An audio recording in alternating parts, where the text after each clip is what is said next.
Welcome to One on One, the Daily Items weekly digital program featuring Susquehanna Valley newsmakers interviewed by Daily Item reporters. Today's guest is new Bucknell University Athletic Director Jermaine Truax, interviewed by editor Dennis Lyons.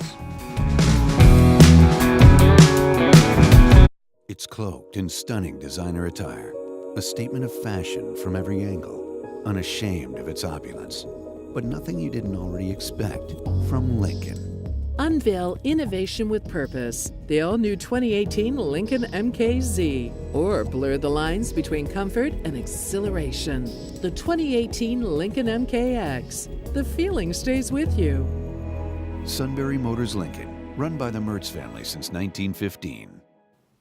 Hello and welcome to One on One, the Daily Items weekly video interview program where we talk to newsmakers from the Susquehanna Valley. And we're very happy today to have as our guest Jermaine Truax, who started in July as the new athletic director at Bucknell University. Welcome, Jermaine. Thank you for having me. Thanks for joining us. I'm going to talk mostly about Bucknell, I promise, but I got to ask you, you were at Loyola Chicago during that amazing run in basketball last year as the deputy director of athletics, and that experience must have been amazing. And you got to tell me your best Sister Jean story.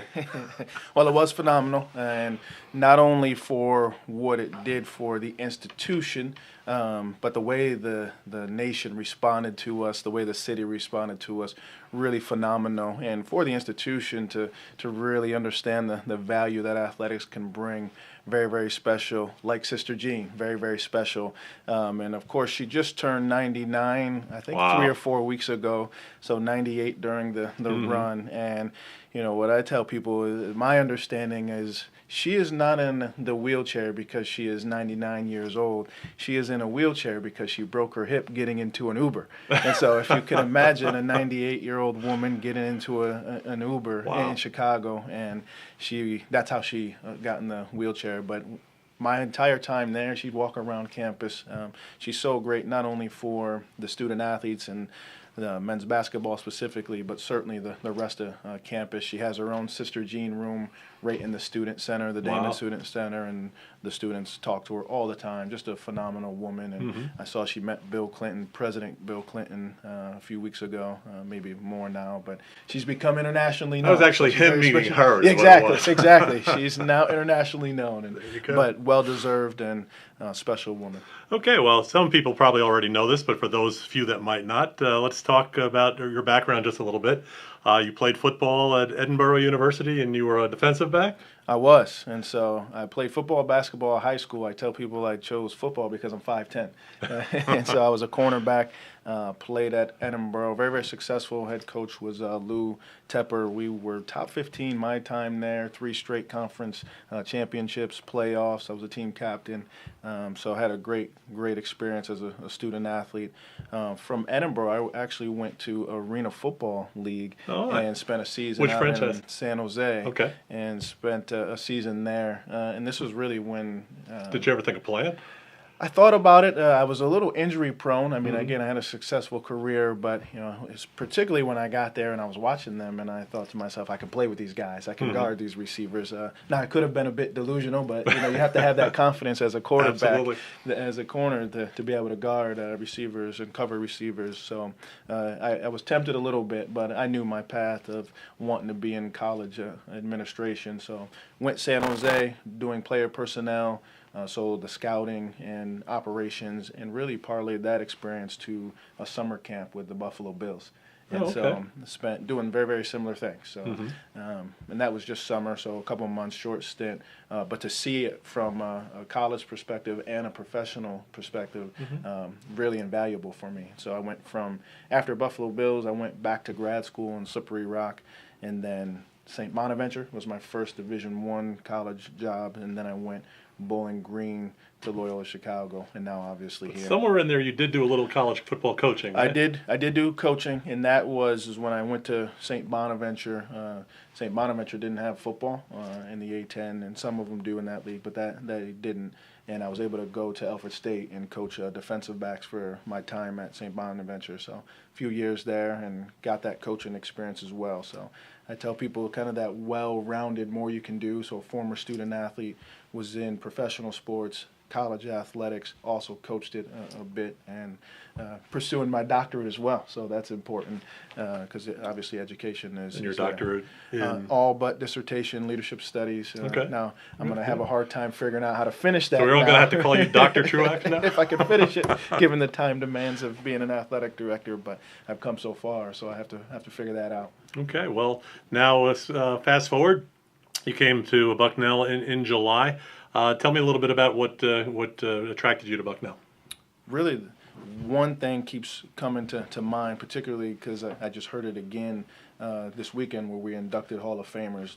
The primary thing was the combination of elite academics and Division I athletics, so doing it at the highest level for both was very, very attractive for me. And we inducted 6 members of our Hall of Fame Friday night, and that was one of the recurring themes throughout their speeches of how much it did for them to have that opportunity at a great education, so that elite academics, and then that opportunity to compete Division I and do both. And it's not easy, and what you get from that and the value out of that really positions young men and women to be great beyond the classroom, beyond campus, and prepares them for life beyond sports and university. So very, very good. You've got a lot of, you have 27 varsity sports there, right?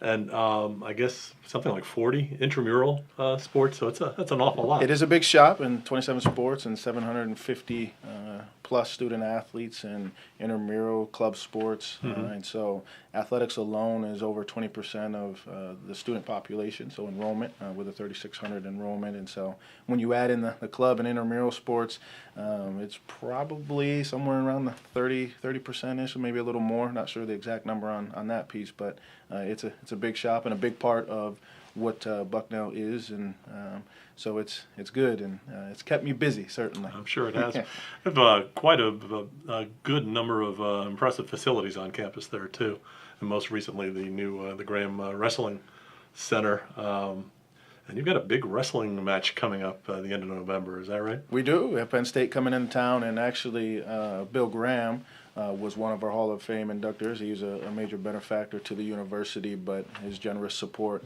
allowed for the wrestling center, and really it is phenomenal, probably one of the best in the country. But we do have a tough match coming up against Penn State, and they're really good and defending national champions, and it'll be good for us. And to see Soika full, we're getting close to that, and I don't have any doubt that it'll be a sellout. Just the experience for our student athletes, and kudos to them and their coach over there for coming to our facility. Obviously, they're within an hour away, and so that's not always easy to do across sports, Sure. Particularly for a program as successful as they've been. And so obviously we're appreciative of that, and we're going to go to win. That's what we do. So now I've run into you a number of times at Bucknell football games, which I do tend to go to most home games, but I understand you're really trying to get out and be at virtually all the fall sports and then moving forward into the other seasons. Yeah, being visible is an important thing for me. Ultimately, we're here for our student athletes, and so it is important that not only to our competitions but also to practices I try to get to. Obviously, there's so many of those you can't get to all of them, like the games, but I'm at every football game. I've dabbled in every single sport since I've been here, and I will continue to do so. This really doesn't have anything to do with me just being here.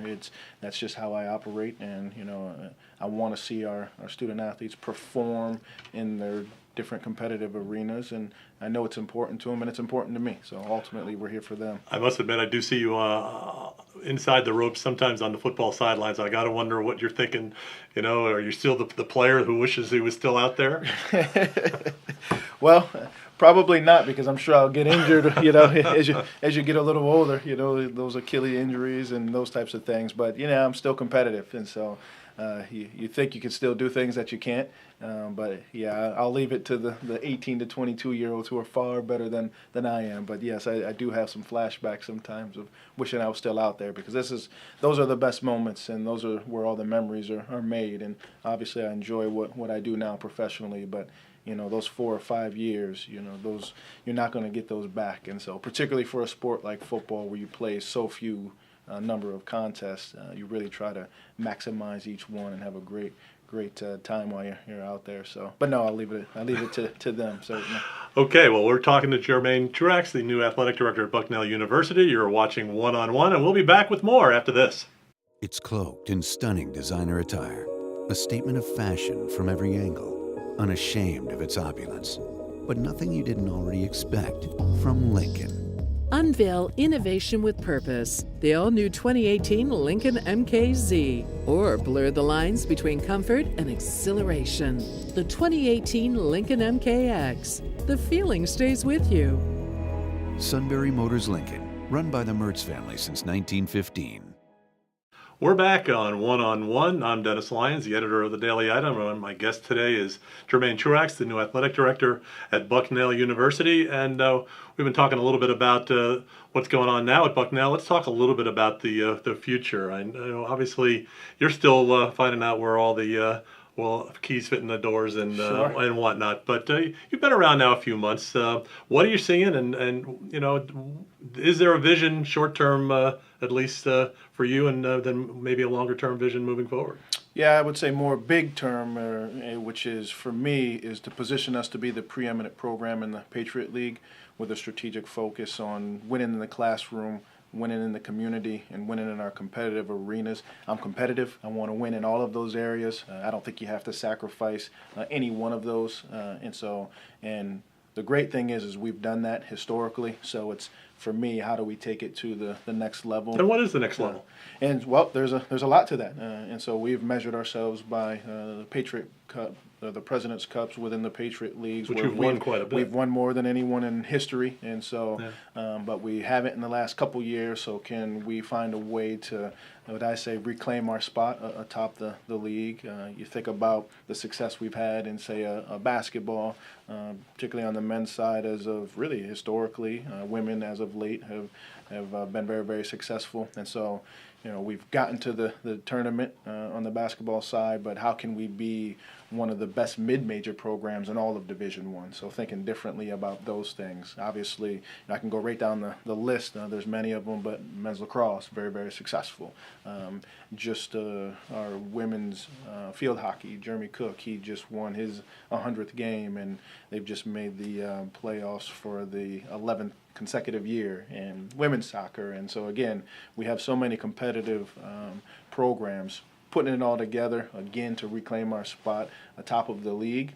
But then some of those programs, how do we become one of the best Division I mid-major programs, if you will? And so that'll take some time to figure it out. What I've been doing is really just listening more than anything. And so I've sat down with every head coach and senior staff member, just trying to get a feel of the programs, what's working well, what's not, how do we take it to the next level. Obviously, I won't be able to do it by myself, but we have a tremendous group of head coaches across the board, talented administrators, and so I feel very good about where we're positioned and how we can certainly take it to the next level, because we certainly have that opportunity to do so. It's got to be a challenge recruiting student athletes at a place like Bucknell, because the academic standards are so high, and yet you do, as you say, you're competitive and you do want to win. You probably experienced that at Loyola Chicago as well. How much of a challenge is that? Yeah, I'm learning it. I think Loyola Chicago a little different than here. And when I think about our academic bandwidth, we're very, very similar to the rest of the Patriot League, and a lot of the way I think is how are we stacking up within our league. And so we're similar, whereas you think about a Loyola Chicago and some of the other institutions that are in there, they may not look similar academically, whereas in this league, we're all in that same kind of competitive balance. And so it starts with winning the league, right? And then you think more broadly about what you can do across the Division I landscape. And so, but we wouldn't want it any other way. This is the true scholar-athlete model. That's what this is, in my view, what Division I athletics is all about. And really, we talk about that, we celebrate it, and you have to be able to do both here, and that's how we want it. And again, I go back to our Hall of Famers talking about it. It's just not easy, right? And, but we don't want it to be, and we know that once you're done here, those are the types of things, that combination will prepare you for years to come. Yeah, we've obviously had a lot of success here. prior to you getting here, they've got there's at least two players playing in the NFL right now from the football program. There's one who's unfortunately injured playing in the NBA with the 76ers.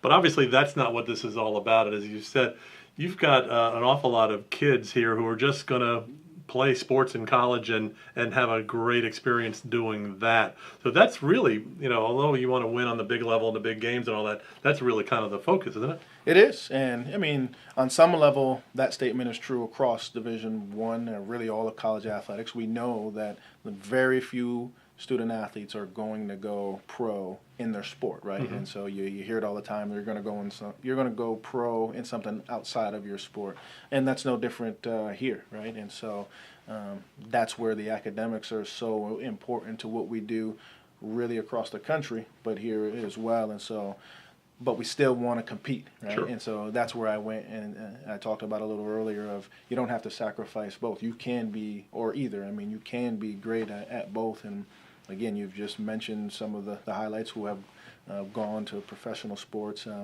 but that's not the end-all, be-all for us. We know that. We're going to get good jobs in something outside of our sport, and we've done a pretty good job with that. In fact, a great job. I know you've met a lot of members of the Gridiron Club and other alums.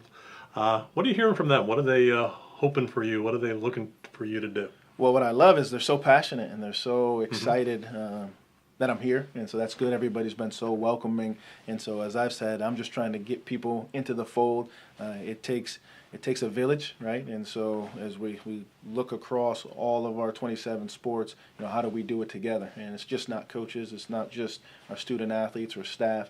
It takes alum, it takes support, and not always just financial support, but also just being there, being visible. How can you help? And so trying to find ways to connect our alums back to our programs to get that support. Certainly the financial pieces help, and they've been tremendous as far as that goes as well. But I'm looking more for, again, just being involved and engaged. And so that has been one of my things, and they have welcomed that. And so I would try to do that moving forward, because it's just so important to what we do.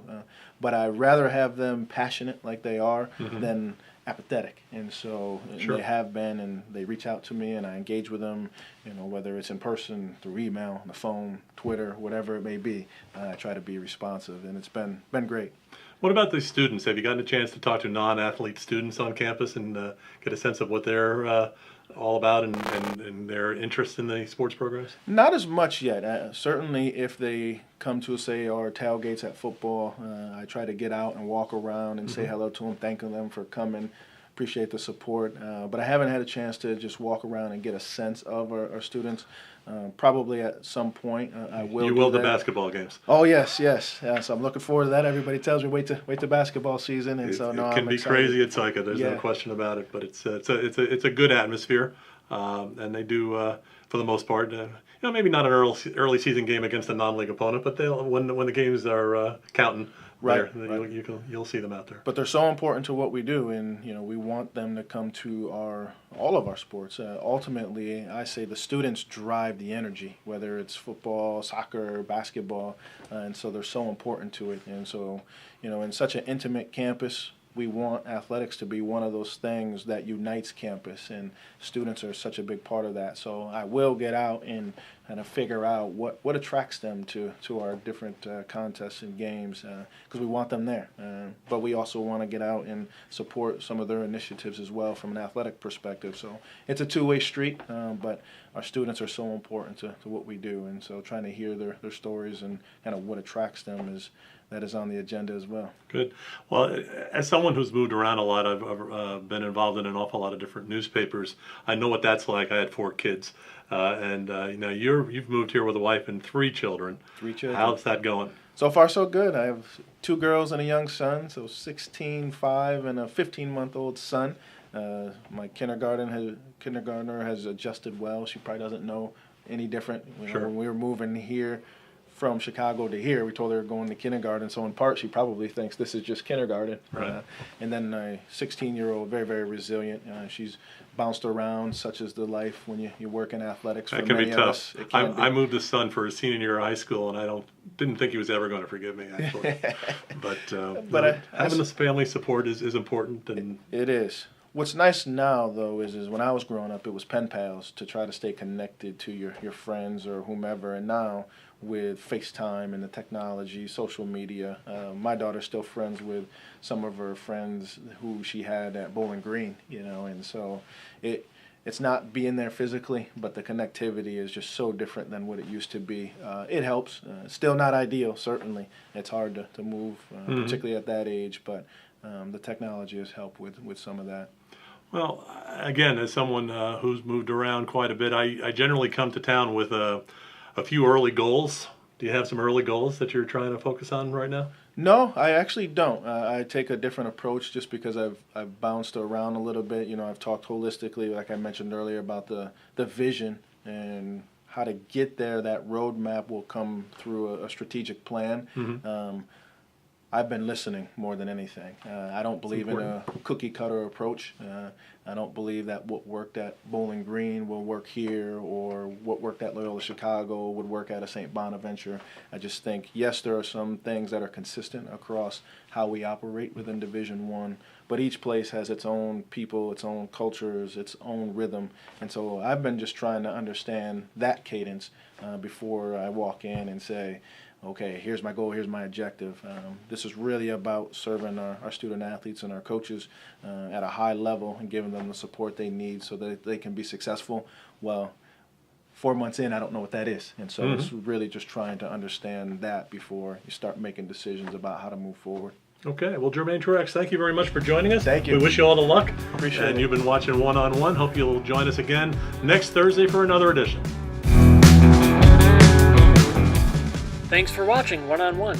Be sure to tune in next Thursday at dailyitem.com for a new edition.